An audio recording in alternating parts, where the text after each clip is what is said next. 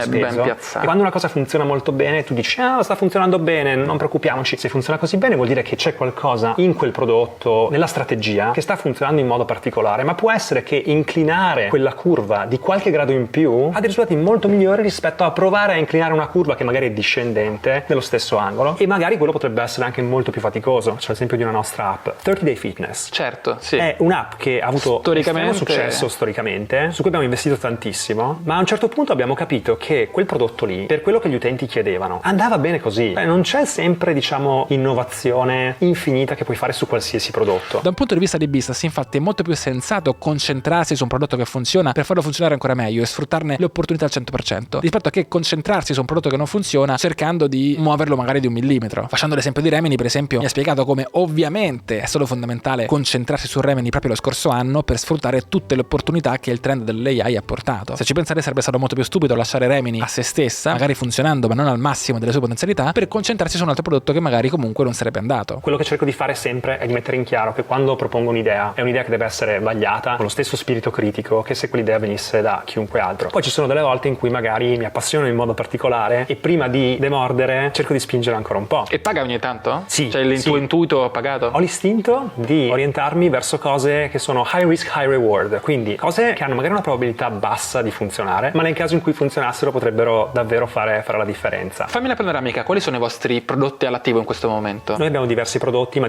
quelli su cui stiamo lavorando con più attenzione, quelli che ci danno più soddisfazioni sono Evernote, Slice, Remini e Meetup, che si è da poco aggiunto al portfolio. Beh, se vuoi è proprio una feature di come funziona Bendy Spoons, no? Quest'idea che abbiamo avuto fin dall'inizio di non voler sposare il nostro destino con quello che era soltanto un prodotto, ma di voler lavorare a un portfolio di prodotti. E questo ti dà proprio la possibilità che nel momento in cui capisci che il tuo lavoro su un prodotto è arrivato a un plateau, che non c'è molto da poter esprimere, di poter andare a investire quelle risorse che sarebbero a quel punto mal spese, perché ogni riga di codice, ogni design sarebbe tra virgolette sprecato, ti permette di spostarle su un prodotto che invece ha ancora molto più potenziale inespresso. Io lo so per esperienza, ma è facile immaginare quanto lavoro e quanta fatica richieda creare un'azienda, creare una cultura aziendale, creare un ambiente collaborativo, assumere le persone giuste. Quando un'azienda si sposa ad un prodotto soltanto, nel momento in cui il prodotto ha un plateau o peggio decresce, il destino dell'azienda è segnato e tutto quell'investimento fatto nel creare quelle fondamenta viene poi completamente sprecato. È un po' come se tu costruissi un aereo per fare soltanto un volo. Bene, quindi come abbiamo detto un sacco di volte, Bendy Spoons non punta su un solo prodotto, e in questo non è una startup semplice, anzi è più simile a un fondo di investimento che praticamente all'interno ha varie aziende, dovendo portare avanti un sacco di prodotti e quindi di business differenti. Per cui mi sono chiesto come fosse organizzare l'azienda internamente a livello operativo. Noi vediamo ogni singolo team di prodotto, ci sono delle micro aziende dentro Bendy Spoons a cui diamo tantissima autonomia, che decidono quale sarà la prossima feature su cui lavorare e decidono anche come lavorare tra loro. Questo poi è anche un processo che ti permette di emergere in modo organico. Quindi le procedure si autocreano. Sì, e poi cerchiamo di fare in modo che una cosa che funziona molto bene in un team poi venga adottata anche dall'altro, ma senza mai dare un'imposizione. Immagino voi avete dei capi di prodotto per ogni singolo prodotto? Corretto, e loro davvero li vediamo come i CEO di quella micro azienda. Questo è un modello cinese che non so se lo conosce, che ha implementato Haier. Sì, stavo per dirlo. Quindi abbiamo detto che l'azienda è divisa in prodotti e ogni prodotto ha un team che funge come un'azienda vera e propria, con un responsabile che è come se fosse l'amministratore di quell'azienda. Questo modello lo utilizzano anche in Gummy Industries, i miei soci, ed è un modello inventato da Haier, un'azienda cinese, mentre internamente i team di prodotto sono divisi ulteriormente in altri piccoli team completamente autonomi, composti da sviluppatori, designer e persone esperte di marketing, crescita e business, in modo da essere completamente indipendenti. Questo modello è differente rispetto alle aziende più classiche che magari sono divise in silos per competenze, tutti quanti programmatori, tutti quanti designer, tutti quanti gli esperti di marketing che poi devono parlare a vicenda e coordinarsi. All'interno di un team di prodotto ci sarà quella che noi chiamiamo una squad, che è un sottoteam indipendente che si occupa o di una parte di prodotto in particolare o di una nuova iniziativa e ha al suo interno tutte le risorse per poterlo fare senza contare su appoggio esterno. Queste risorse tipicamente sono una persona, diciamo, che si occupa di gestire questo team e che dà anche un po' l'idea di dove si vuole andare. Questa è l'unità più piccola di team che avete? L'unità più piccola. Ok, c'è un responsabile per ogni piccola unità. Che può essere un product manager, un growth manager, poi ci sarà un product designer che è quella persona appunto che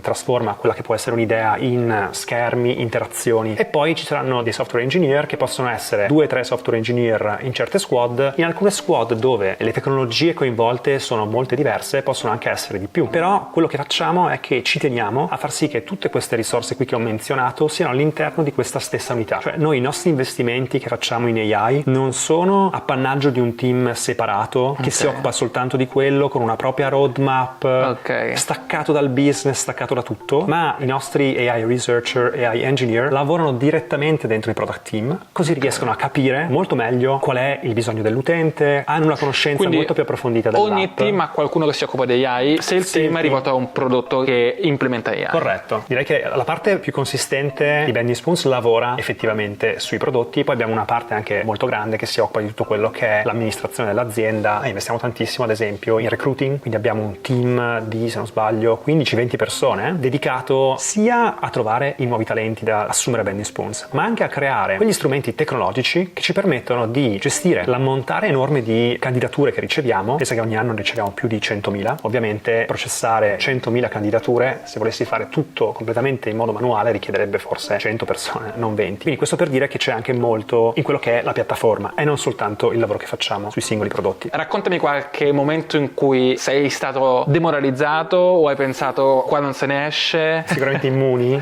Da un lato ricordo che eravamo molto orgogliosi del prodotto, della tecnologia sviluppata. Sì, siete premiati, era un bel prodotto. Sì, abbiamo ricevuto, diciamo, riconoscimento dell'MIT, 5 stelle, Google ha menzionato la nostra UX come particolarmente, diciamo, comprensibile, funzionale. Siamo riusciti a lanciare quest'app come, diciamo, terzo paese al mondo che appunto si è dotato della sua app di contact tracing. Dall'altro lato, ovviamente, l'aspetto negativo è stato il modo in cui il pubblico ha recepito quello che stavamo facendo. Questa cosa qui non ti nego che ha impattato poi lo spirito con cui ci approcciavamo al lavoro. E altri fallimenti invece più legati al business? Qualcosa che invece ne dipendevano anche le vostre penne? Beh, sai, un prodotto che aveva molto potenziale che poi non abbiamo visto fiorire come speravamo era Live Quiz. L'abbiamo chiuso e quello è stato un fallimento, nel senso nei che commenti del mio video mi hanno scritto cavolo, però io la mia pausa pranzo dipendeva da voi. E infatti ci è dispiaciuto chiuderlo, ma il prodotto non si sosteneva dal punto di vista del business. Con questo esempio Matteo ha parlato di una cosa fondamentale, cioè il bilancio tra il prodotto, un prodotto che sia fico, e anche però la sua sostenibilità economica, cioè il fatto che il business stia in piedi. Infatti, come abbiamo detto, spesso Bending Spoons prende delle idee valide che però non funzionano per vari motivi. Alcune volte i motivi sono di esecuzione, ma altre volte sono finanziari o di business. E infatti, se andiamo a vedere, la maggior parte dei prodotti di Bending Spoons ad oggi sono a pagamento, cosa non comune nel mondo di internet dove tantissime cose sono gratis. E addirittura, se andiamo a vedere i commenti sotto le innovazioni che sono state fatte nell'ultimo anno in Evernote, una cosa che noterete è che molte persone si lamentano del fatto che il prezzo di Evernote è aumentato e il paywall si è alzato, che chiaramente da un lato fa arrabbiare gli utenti, ma dall'altro è stato fondamentale per tenere in piedi finanziariamente Evernote. L'alternativa sarebbe stata non avere Evernote affatto. Nel corso degli ultimi anni, decenni, le persone si sono abituate che su internet tutto quello con cui interagivano era gratis. Sì. Questo ha creato qualcosa che non è mai esistita nella storia dell'umanità. Non c'è mai stato un tempo in cui le persone potessero aspettarsi di ricevere valore senza pagare in cambio di quel valore. Sì. Per noi è molto importante, diciamo, questo aspetto. Noi ci rendiamo conto che magari ci siano altri prodotti sul mercato che ti offrono di più, magari gratuitamente, però quello che cerchiamo di dimostrare è che se un prodotto lo trasformiamo dal vivacchiare, dal sopravvivere, in avere invece un futuro sostenibile dal punto di vista del business, questo si trasforma anche in valore per quelle persone che pagano per il prodotto, certo, e che sono quindi le persone su cui uno si deve focalizzare nel momento in cui sviluppa un certo il prodotto. fatturato si trasformava in un prodotto migliore. Assolutamente, che è il modo in cui il mercato ha sempre funzionato, esatto, salvo essere un po' drogato da un momento in cui non è stato così. Se ti dovessi chiedere invece i tuoi, non dico idoli, però magari delle guide, delle persone che tu dici vive o morte, che tu dici loro mi hanno insegnato tanto, oppure ho letto i loro libri, oppure vorrei essere come loro, quali sono? Beh, la prima che viene in mente è Elon Musk. È un personaggio ambivalente, però se ci focalizziamo sulla parte, diciamo, positiva, lui ha mostrato l'importanza di avere un'ambizione sconfinata e il fatto che anche cose che sembrano assolutamente improbabili si possono fare, e poi ha insegnato un approccio, diciamo, poi all'imprenditoria, cioè il fatto di essere estremamente ambiziosi, avere degli standard molto elevati, richiedere sempre di più, e un approccio che è molto hands-on, quindi non è quello tipico della big corp dove hai 25 livelli di management e il È estremamente CEO operativo. è completamente, diciamo, staccato da quello che succede, ma è molto operativo, anche perché poi dal punto di vista della cultura che crei, cioè le persone che lavorano nella tua fabbrica vedono il mega boss che lavora con loro. Podcast, libri, ti informi, quanto tempo passi ad assorbire cose da fuori? Sicuramente il fatto di avere 300 persone in azienda che sono nerd, appassionati di tecnologia, fa sì che sui nostri canali Slack vengano fuori un sacco di sollecitazioni su cose interessanti da leggere. Poi io sono molto appassionato di quello che succede nel mondo in generale, anche al di là, insomma, di quello che è Del l'aspetto business, tecnologico. ok. Sì, per cui insomma mi leggerò i miei New York Times, Economist, ascolto i podcast del Post, Morning. Se dovessi ricominciare da capo, cosa faresti? Sempre stato appassionato di tecnologia, smanettavano i computer da quando avevo 6-7 anni, quindi non lo so, nel senso, cose che mi appassionano sono tecnologia e prodotto, cioè a me piace l'idea di immaginare, di creare cose che poi altri utilizzano, e quindi sarebbe comunque in questo ambito. Però per rispondere alla tua domanda penso che davvero sarebbe una AI startup, perché lì Non pensi che sia già dove troppo c'è un sacco saturo? No, le cose sono appena cominciate. Secondo me c'è una grande opportunità, ma che non abbiamo ancora visto concretamente, che è quella di mettere insieme i large language models, quindi ChatGPT, con prodotti software esistenti per reinventarli. E questo per due cose in particolare. Da un lato, se io sono un utente che si affaccia a un prodotto nuovo per la prima volta, il fatto di interagire con una large language model mi permette di fare delle domande del tipo: ma dove trovo questa funzionalità? Ma io vorrei fare questo, come lo faccio? Cosa che crea una curva di apprendimento molto più facile che non se io mi butto direttamente su un prodotto e devo impararlo magari con i tutorial su internet. Ma in secondo luogo c'è anche la possibilità di supportare il lavoro di persone che magari conoscono perfettamente la funzionalità di un prodotto, ma devono fare qualcosa di molto complesso che richiede diversi step, ci metterebbero 2 ore a farlo se lo facessero manualmente. Possono accettare un livello di qualità che magari è inferiore a quello che se avessero il controllo su ogni singolo step, e banalmente dicono: bene, adesso ho bisogno di prendere questa foto e di modificarla in questo modo. L'AI ti dice anche: guarda, ho fatto queste operazioni nel caso in cui vorresti farlo tu la prossima volta, ma ci pensa l'AI. Bene, in ambito startup si dice spesso che non conta tanto l'idea quanto l'esecuzione. Facebook non è stato il primo social network, eppure è diventato, insieme a Meta e tutto il resto del gruppo, il social più diffuso al mondo. Spotify non è stata la prima app di musica e tanto altro. Ciò che conta è l'esecuzione, e Benny Spoons in questo sono dei maestri. Non che le idee gli manchino, ma sono riusciti a creare una macchina che trasforma queste idee in business strutturati e di successo, diventando minuziosamente bravi, eccezionalmente efficienti, riuscendo così a trasformare piccoli business e farli scalare. Insomma, Benny Spoons sono specializzati in esecuzione, e l'ho riscoperto in questo secondo giro di interviste che ho fatto, in cui ho passato molto più tempo in azienda, quindi mi ha ispirato tantissimo e ho imparato un sacco di cose nuove. Li ringrazio per avermi invitato, e ringrazio sia Matteo Danieli che Luca Ferrari per avermi prestato il loro tempo, e voi scrivetemi nei commenti cosa ne pensate. Io mi sono portato a casa un sacco di informazioni utili. Ciao!